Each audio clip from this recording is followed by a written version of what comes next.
Mother Knows Death, starring Nicole and Jemmy and Maria QK.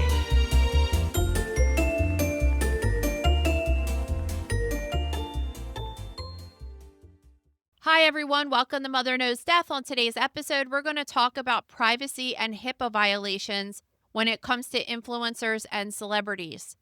Then we have a couple really dark true crime stories today involving a mother who was arrested after being caught putting feces into her child's IV line at a hospital, and one involving a mom who gave birth in a porta-potty and let her baby drown in the holding tank. Then we'll talk about wasting taxpayer dollars on stupid death investigations, and we'll finish up with a man who won a $25 million lawsuit against Pam Cooking Spray. All that and more on today's episode. All right, so last year, this British influencer, Joshua Caldwell Clark, he had been traveling through Michigan and was hospitalized for a torn ligament at some point during the trip. So just recently, he got a letter from the hospital stating they just discovered that several hospital employees had accessed his private records for no work-related reasons, and they wanted to alert him of the data breach.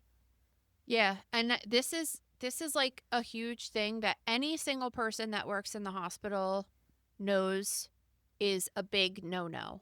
So for those of you who don't know, when a person comes in that's either a political person or a celebrity of any kind, you're always scared that someone's going to try to look into their information because they could sell it to tabloids and things like that.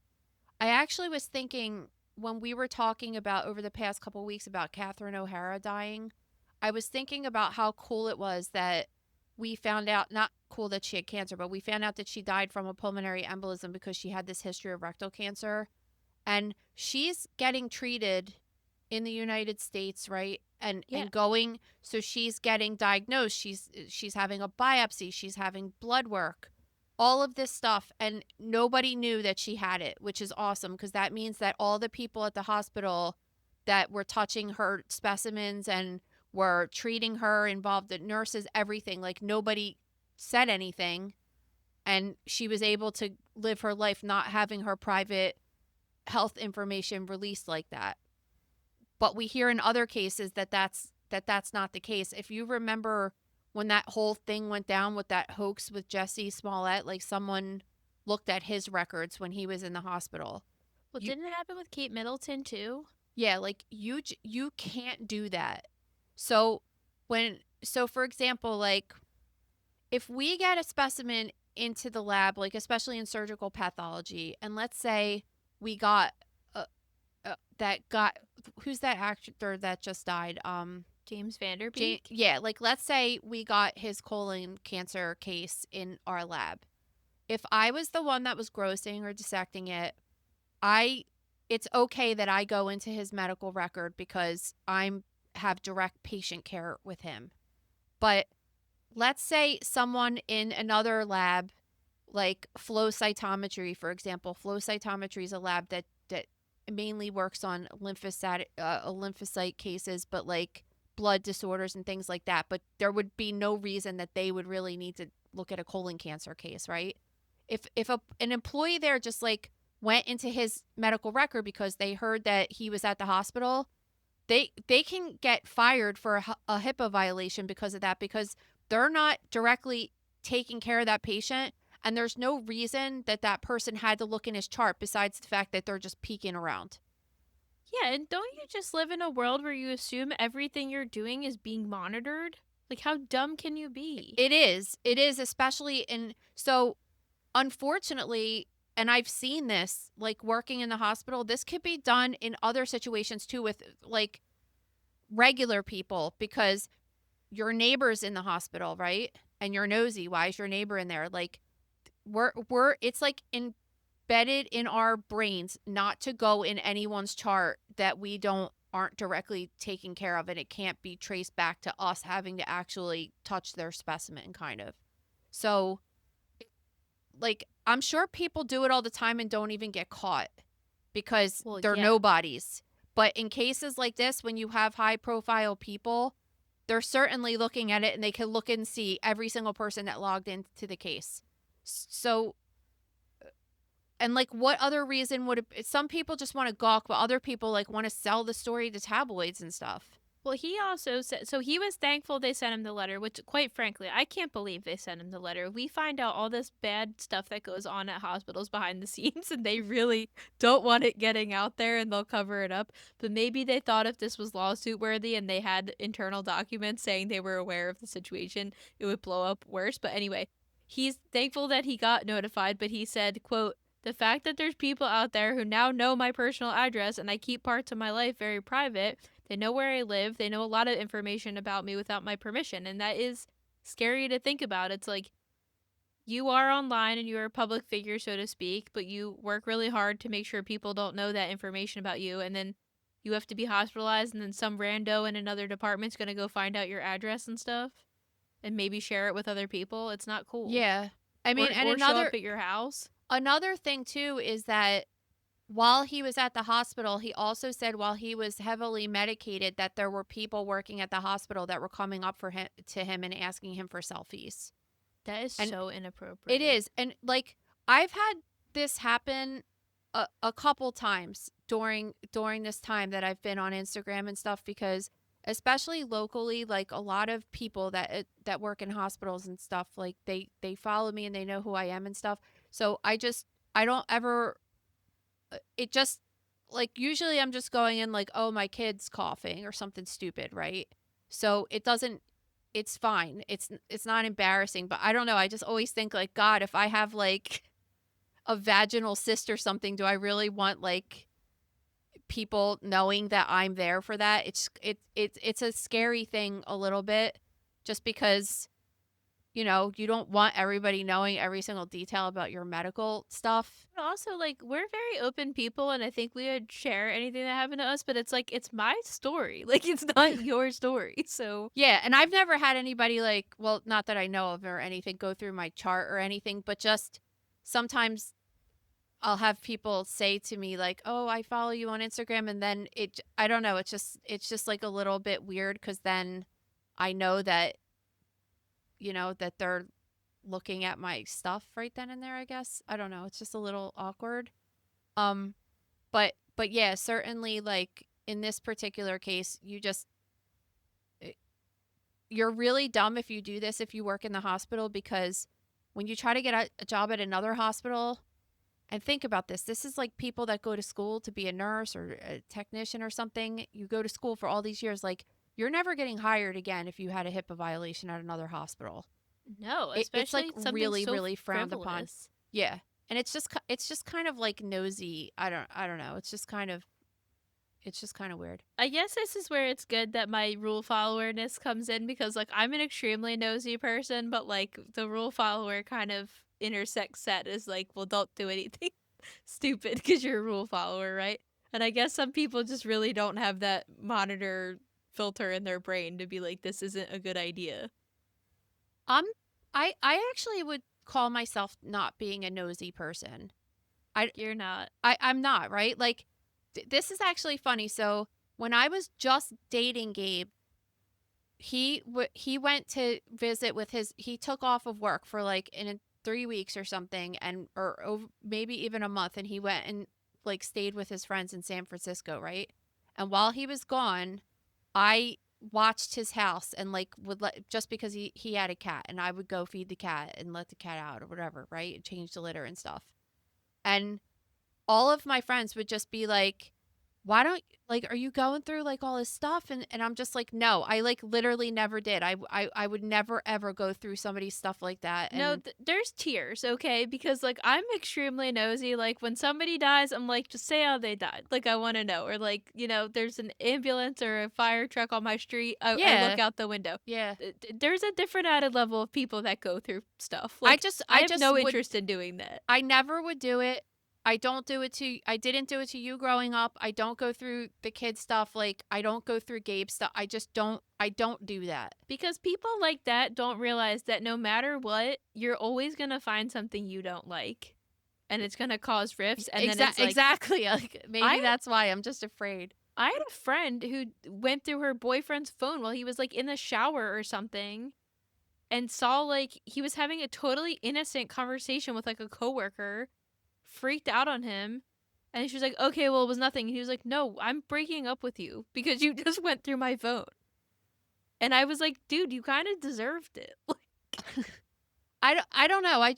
I don't want to do that. And or like looking up people's addresses and seeing where they live and how much they pay for their like I don't know. I don't do it. Oh, I do ever. that. I look up people's addresses. I know. to see how I much know their you houses do. were. This is geared towards you. My mom does it too. That's different. That's public record. I mean, that's out there. But it's weird. Like, why do you, I guess it's more like, why do you care? Like, does, I don't know. I'm just interested in real estate value, but I'm Okay.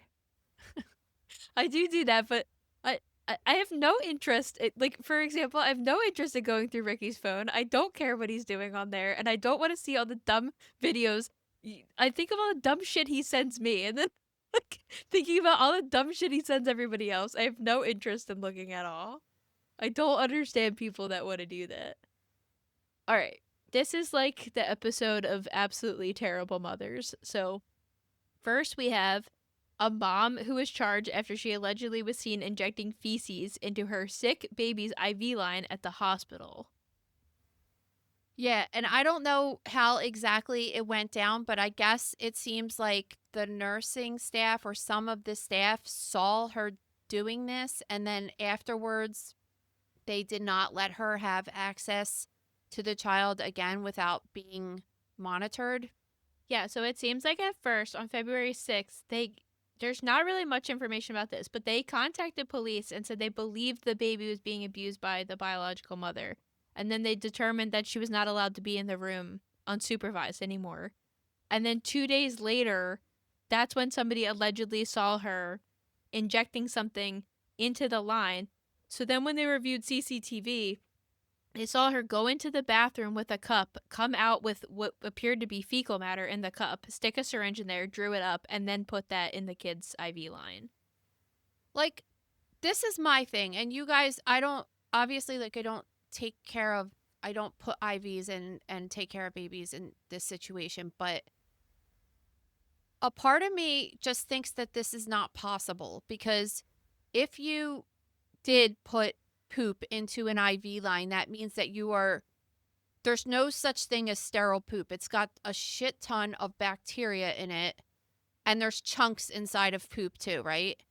So not only are you injecting bacteria directly into the baby's circulatory system, but also chunks of food, right? Vegetable material, meat material, whatever, that would cause that if it traveled, it would cause an embolus, like a traveling clot, basically, but it would be food that would get stuck inside of the circulatory system and would kill the kid. So the embolus could kill the kid, and the bacteria going around the bloodstream would lead to sepsis and kill the kid too. So I don't know if this kid was like perfectly fine and all of a sudden got this terrible bacterial infection, and then they started trying to investigate what happened, but like you couldn't just do that and there wouldn't be some kind of severe outcome of doing something like that. Yeah, like, and they didn't disclose why the baby was in the hospital in the first place. And then I immediately was like, is this a situation of Munchausen's? Was the baby totally fine and the mom had been doing this and then was continually making the baby sick? Yeah, and that's possible. I just want to know, like, if she really did that. I mean, I would be surprised if the baby was still alive. It just would be very unusual. So, if you guys know anything about that, or I mean, regardless, she shouldn't be injecting anything into the IV line, right? So I think no matter if it was poop or what is she doing? So she got no, charged. she shouldn't be doing anything, and she should be charged, and she should be put in prison for, even if it was saline or anything. Like, why are you touching it? You have no idea what you're doing. Like, don't touch that. Exactly. So she got charged with endangering children, a third-degree felony, which is a third-degree felony. And then she got bond set at $250,000 in her preliminary hearing scheduled for tomorrow. So I'm happy to see they're taking it serious. I mean, they still set a bond, but like to a regular person, that's unobtainable. Pay that much money. Yeah. So she's still in jail. So I don't know. Good. All right. In other terrible mother news, this woman showed up to the ER after giving birth, and the hospital became extremely suspicious when there was no baby with her.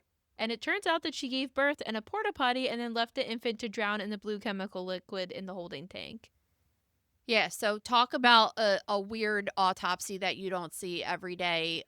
They opened the baby's lungs and trachea and found the blue fluid from the porta potty inside of the respiratory tract, which means that this baby was born alive and drowned in this fluid. Like, took breaths and breathed in this blue toilet chemical, and that was the cause of death.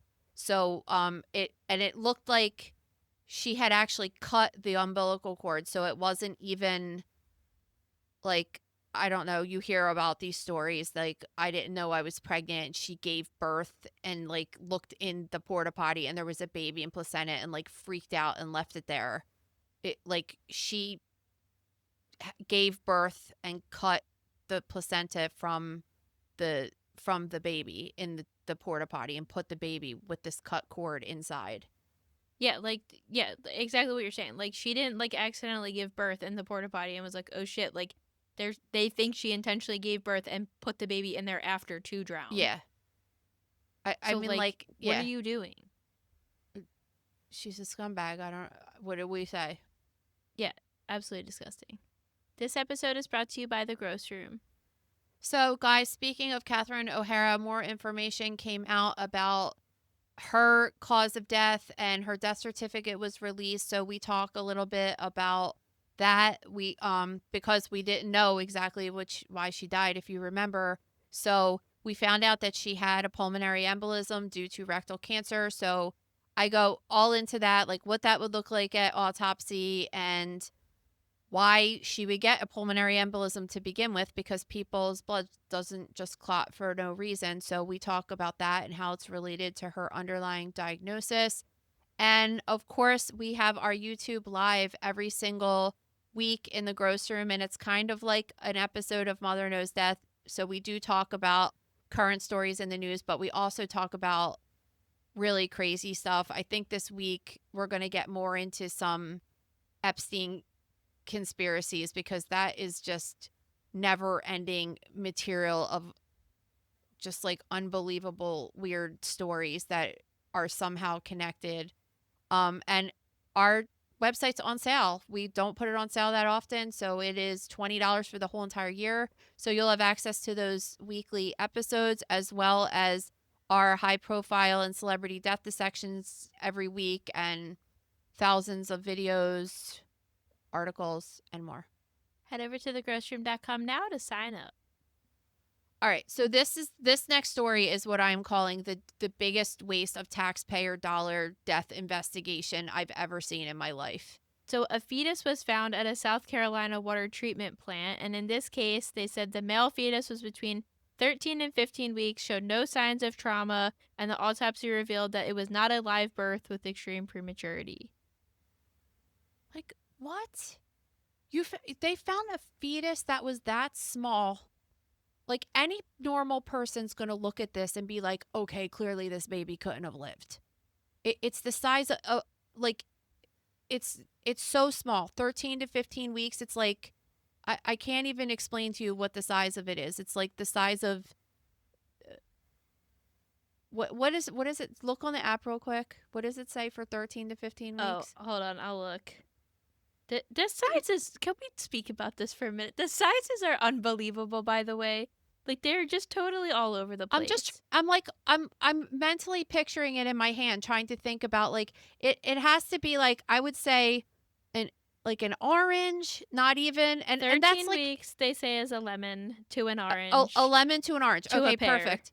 Okay, perfect. So, and like, you have to remember, like, a fetus is in a circle, so it's like kind of a crescent size shape of that fruit. It's very small. Did any person in the world that saw that was like my first thought would be like, oh, this person had a miscarriage in the toilet and flushed it, right? Like, why else would there be a fetus in the water treatment plant? That's what I would think. How is anybody looking at this? And then, so fine. So then you give it to the medical examiner. the medical examiner should have just been like eyeballing it. Like, you don't even, I'm not even going to examine this. This is a miscarriage. Like, it can't be anything else. I mean, I guess in theory someone could have done an illegal abortion on someone and that's how it ended up there, but like, come on. Yeah, and they're like saying they're going to try to pull DNA from it to try to locate Yes. the parent. This is a lot of money. It's the dumbest shit. So they get this macerated fetus that's 13 to 15 weeks, which is like already dead and it's been sitting in water, and they examine it and say the dumbest shit ever. So they're just like, "Oh, it's a boy," and we're going to so now you're going to waste more money on DNA to track down this awful mother that had a miscarriage and flushed it. Like, it's such a waste of resources. It's just the dumbest shit. Yeah, it seems like a complete waste of time. And any person looking at that would know that that was definitely like a little tiny fetus and nowhere near, like, it didn't take a breath. Yeah, because it can't live on its own outside of the wound. Like, it's just, Like I don't know. the last story, rightfully so, the mother is getting criminal charges because she like intentionally birthed a live baby and then killed it, right? This is Yes, like a it's a completely completely different story. Yes, it's completely different. And it's just not unheard of. Like, I've talked to so many mothers that have had miscarriages, and they'll just say, like, I freaked out, I panicked, I didn't know what to do, I flushed the toilet, I shouldn't have done that, I should have brought it to the hospital to get genetic testing or whatever. Like, when you're sitting there and you have a toilet full of blood and a fetus that you could even see sometimes, And a tragedy to and some a people. tragedy, like, nobody's like, what are you supposed to do with it? We've had this conversation. Like, what are you supposed to do with it? Because people don't want to go to the hospital and get a bill if they don't have great insurance. It's done and over with. Like, what are you supposed to do with it? Throwing it in the trash? Then what? The trash man finds it and then you're going to get under investigation for that? Like, what are you going to do? Yeah, like if So- they already determined it was from a miscarriage, then like what's the point? I mean, like, 13 weeks is just out of control. It's like 3 months. You're not even showing yet. That's just still It's the so first small. trimester. That's what I'm saying. It's just so small. I just don't understand. Like, what could be the reason that it's here right now? Like, oh my God. I mean, just like, I just can't believe it. Like, I just don't, I'm mind blown. I mean, thinking about the amount of money that this is causing taxpayers for this death investigation, and to add the DNA on it, which is going to be expensive. Could you imagine getting a call like, "Oh, you had a miscarriage 3 months ago and we found this fetus and we did DNA and tracked it back to you"? Like, what are they going to do? How are they going to prove what the hell happened at this point?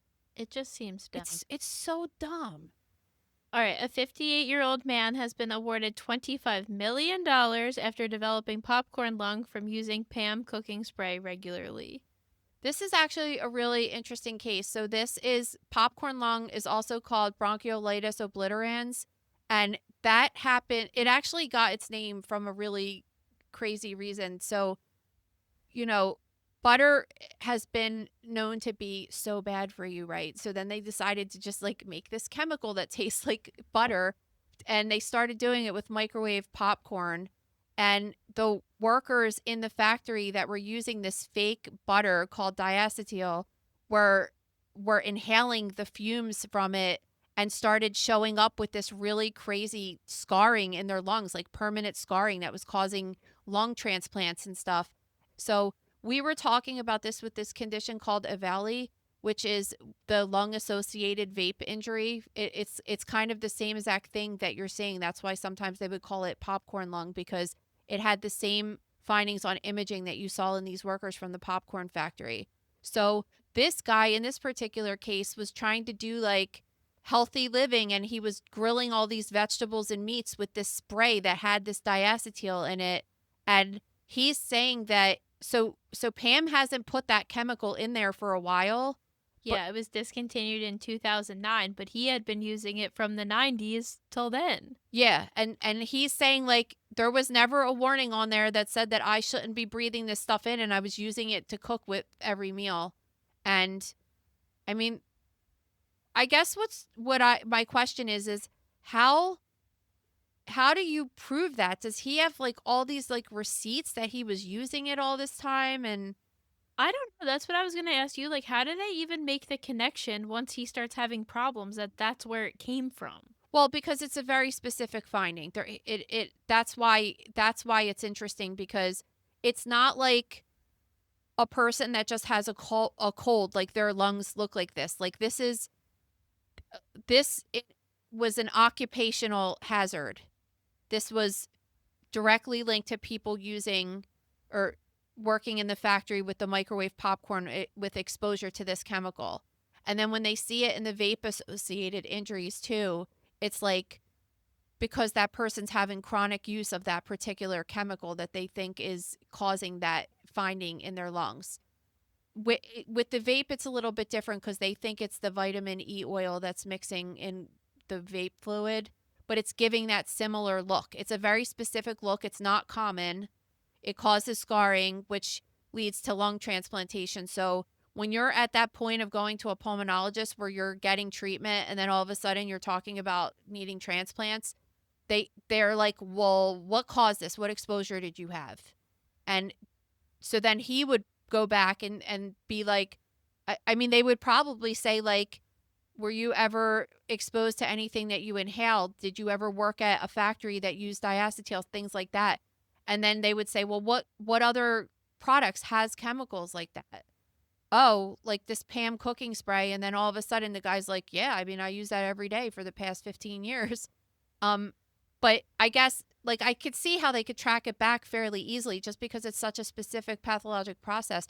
I guess my question is more like now, for example, like I could prove the groceries that I've bought over the past couple of years because I could get receipts easily from Amazon or Walmart or Wegmans or something like that. But prior to that, like, how do you have proof that you were actually using this product for that many years when it was not the internet time like that? I don't know. I mean, clearly they had enough if he won this massive settlement. Yeah, it's and honestly, like, it is true because I mean, a part of you has to just like use your brain a little and just be like, if I'm using this stuff that's like made of chemicals, it's probably not good, right? Just like even if it wasn't good to Well, inhale, just like eating that shit every day is not good. But honestly, like a lot of people just don't think about that. And using an aerosol spray like that every day, I certainly wouldn't think that it was going to the little droplets I was inhaling and actually to the point where my lungs were getting so scarred that I need a transplant now. So, and they've known for quite some time that that was an issue because of the increase in the microwave popcorn industry and all of the workers. So, if that product is used in anything that can be airborne, then it should have had a label on it. yeah, but can't you argue that about the use of like aspartame and Diet Coke and all this other stuff that's been linked to all these other problems too? And But they have keep a putting warning it in. label. Does a Diet Coke have a warning label on it? I believe so. Like I know that pink the what was the one that had aspartame in it, the sweet and low, was just like this has been known to cause cancer in lab rats. It used to be on the label. That shit is disgusting. I don't It even understand really who is. wants it. And people that drink Diet Coke are like addicted to it. Yeah, it's I can when I drink it, it's equivalent to like if I have ever taken like a sip of someone's scotch. It gives me that like I'd rather have a sip of hard liquor than Me- one sip of Diet Coke. It's so gross. it is. Real Coke, all the way. Extra delicious, but no thank you. Okay, guys, we have our show at City Vineyard this Saturday. You don't want to miss out. We are going to have the best time ever. You could have a lovely meal and watch the funniest show you'll ever see in your life while talking about very weird things. We have some good stories too. We have some good stories. You could buy some merch there. You get your book signed. Do anything. So we're gonna have a really great time. I'll have a couple books too, actually, to sell. Yeah, so we're gonna have books, and then you could sign them at the end, and we're gonna take our picture with all our grocery members too. So Of course. if you are a grocery member, you will be able to take a picture with us at the very end of the show. So you could find those tickets in the description of this episode or in the grocery room or on our social media. Don't miss out because like clocks are ticking on me doing some live events. Yeah, that's true. I didn't even think of that. Yeah, I mean, it doesn't mean we're not doing them ever again, but it's gonna there's gonna be a pretty sizable gap us doing live shows, so you don't want to miss it. So tickets are available. That show is on Saturday. It starts at 7 p.m. It's going to be the best time ever. And then we have some merch available for sale on thedoormattershop.com. Please head over to Apple or Spotify, leave us a review, subscribe to our YouTube channel, and submit your stories to stories@motherknowsdeath.com. See you tomorrow, guys. Thank you for listening to Mother Knows Death. As a reminder, my training is as a pathologist assistant. I have a master's level education and specialize in anatomy and pathology education. I am not a doctor and I have not diagnosed or treated anyone, dead or alive, without the assistance of a licensed medical doctor. This show, my website, and social media accounts are designed to educate and inform people based on my experience working in pathology so they can make healthier decisions regarding their life and well-being. Always remember that science is changing every day and the opinions expressed in this episode are based on my knowledge of those subjects at the time of publication. If you are having a medical problem, have a medical question, or are having a medical emergency, please contact your physician or visit an urgent care center, emergency room, or hospital. Please rate, review, and subscribe to Mother Knows Death on Apple, Spotify, YouTube, or anywhere you get podcasts. Thanks.